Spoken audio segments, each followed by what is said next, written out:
En toute fin de soirée, Bruno Retailleau est venu faire le point au poste de commandement de la caserne Saint-Antoine à Marseille.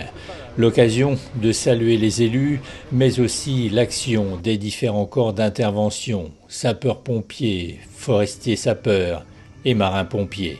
Et je pense qu'on va travailler toute la nuit pour faire du noyage et voir s'il y a quelque chose. Je pense que la nuit va être longue.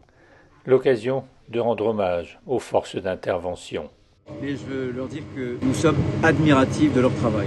Ce travail va continuer toute la nuit. Il y a eu des colonnes de renfort, il y a eu beaucoup de moyens engagés. Si ces moyens n'avaient pas été massivement engagés, en termes d'hommes, en termes de véhicules, mais aussi en termes de moyens aériens, une quinzaine de moyens aériens, tout confondu, c'était des Canadair, c'était des Dash, c'était des hélicoptères, avec une parfaite coordination. On n'en serait pas là et il y avait un vrai danger parce que le feu était non seulement très rapide, mais il évoluait sur notamment des zones avec des maisons. Il y a eu plus de 60 maisons qui ont été concernées, une dizaine qui ont été brûlées. Donc c'était une affaire extrêmement sérieuse.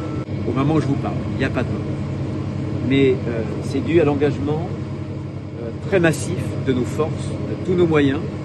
Et au moment où je vous parle, le feu n'est pas encore fixé.